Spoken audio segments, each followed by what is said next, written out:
2022년 6월 11일 이재용 삼성그룹 부회장의 사촌형인 이재관 전 세한그룹 부회장이 별세했습니다. 향년 59세. 이재관 부회장은 2021년 미국 로스앤젤레스에서 귀국한 뒤 우울증, 체중 감소 등을 겪었다고 해요.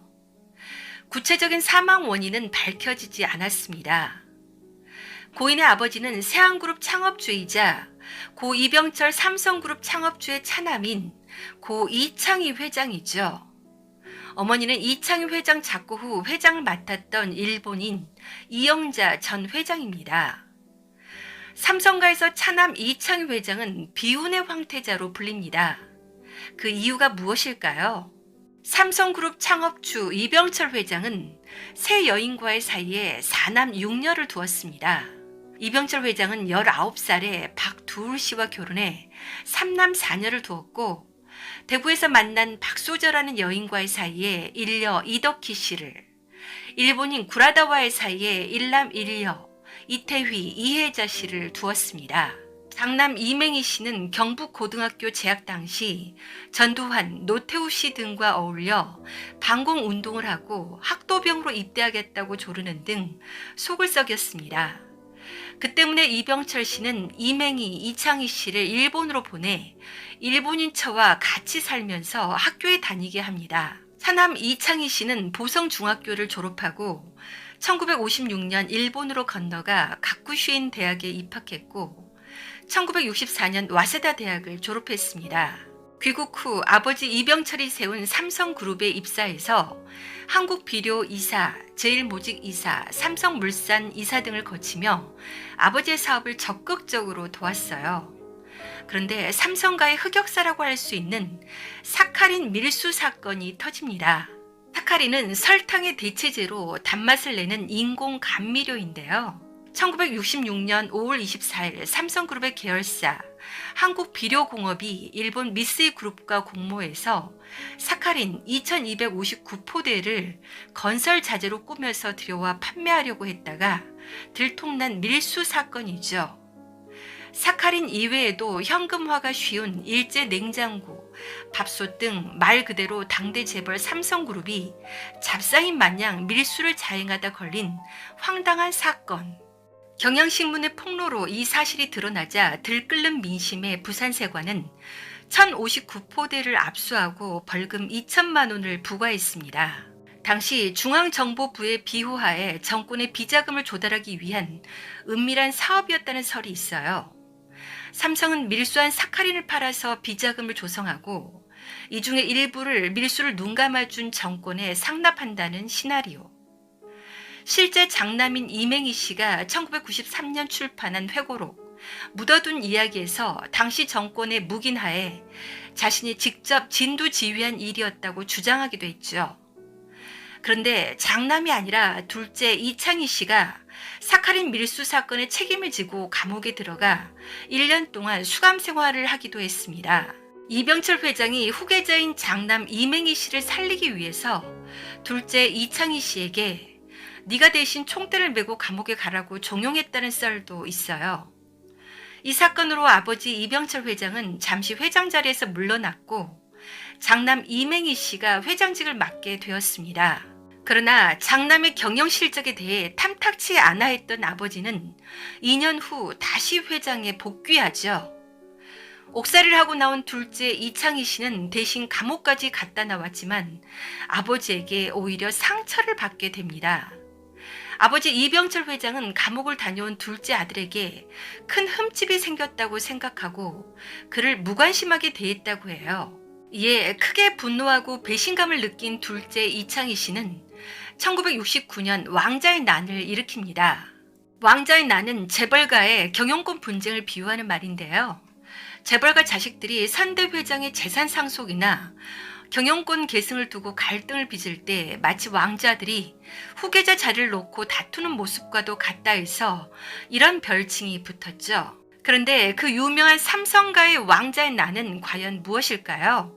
1969년 말 차남 이창희 씨가 박정희 대통령에게 아버지 이병철 회장을 삼성그룹의 회장 자리에서 축출해야 한다는 투서를 날리면서 삼성가가 뒤집어진 사건이죠. 투서는 아버지 이병철 회장이 해외로 달러를 밀반출한 내용과 제일모직 제일제당의 탈세 내역 등을 담고 있었습니다. 그러나 박정희 대통령은 이병철 회장의 불법보다 아들의 폐륜에 초점을 뒀고 이병철 씨가 이 사실을 알고 이창희 씨를 완전히 내쫓아버리면서 삼성가의 왕자인 나는 실패로 돌아갔어요. 문제는 그 후 폭풍인데 장남인 이맹희 씨가 이 사건에 연루되었다는 의혹이 제기되면서 이병철 씨는 장남과 차남 두 아들을 사실상 호적에서 파버리고 삼남인 이건희 씨를 후계자로 지목하게 되었죠. 그렇게 차남 이창희 회장은 삼성을 나와 세한미디어를 세워 1980년대 내내 비디오 테이프, 플로피 디스크 등 기록 매체 관련 사업 중심으로 회사를 키워 성경그룹, SKC 등에 버금가는 회사를 만들었습니다. 어느 정도 연배가 있는 분들은 세한미디어가 낯설지 않게 느껴지실 거예요. 그 외에 다른 사업을 했지만 잘 되지 않다가 1991년 미국 존스 홉킨스 대학병원에서 58살이라는 나이로 백혈병 치료 도중 병세가 악화되어 사망했습니다. 삼성그룹 경영 상속 과정에서 벌어진 왕자의 난으로 인해 아버지와도 연을 끊게 되었지만 후계자로 지명된 삼남 이건희 씨와도 갈라서 버렸죠. 그러나 둘째 이창희 씨와 셋째 이건희 씨는 원래 그렇게 나쁜 사이가 아니었어요. 이건희 씨가 일본 유학을 갔을 당시 이미 먼저 형 이맹희 씨와 이창희 씨는 일본에 넘어와 있었죠. 두 사람은 이병철 씨의 일본인 첩 구라다와 함께 살고 있었어요. 하지만 이맹희 이창희 씨는 일본인 첩과 사이가 좋지 않아 대학교에 입학하게 되자 결국 독립해서 각자 따로 살게 됩니다. 독립한 이창희 씨는 형 이맹희 씨와는 접점이 없었지만 동생 이건희 씨를 자신이 살고 있는 집에 데리고 와서 같이 살면서 많이 챙겨주었다고 해요. 그런데 후계자 문제로 동생 이건희 씨와 사이가 틀어지게 된 거죠. 1988년 형 이창희 씨의 회사인 세한미디어 충주 공장에 화재가 나자 이 소식을 들은 동생 이건희 씨가 도움의 손길을 내밀어 다시 관계가 회복된 적도 있습니다.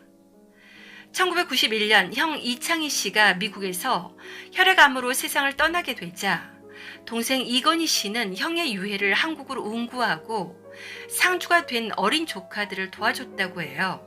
그 후 아내 이영자 씨는 세한그룹의 회장을 맡고 아들 이재관 씨는 34살의 젊은 나이에 부회장으로 취임하며 경영에 나섰습니다.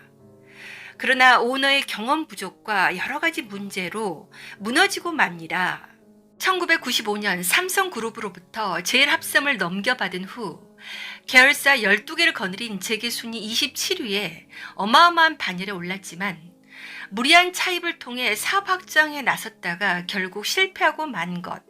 특히 주력인 비디오 테이프과 섬유 산업이 사양길로 접어든 상태에서 무리한 확장으로 세안의 빚은 눈덩이처럼 불어났습니다.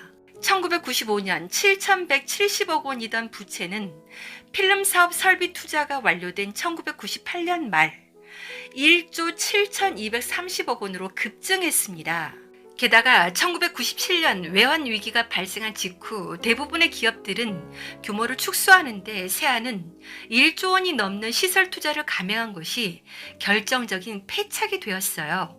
기업이 존폐 위기에 다다르자 이재관 부회장은 작은 아버지인 이건희 회장에게 희망을 걸었어요.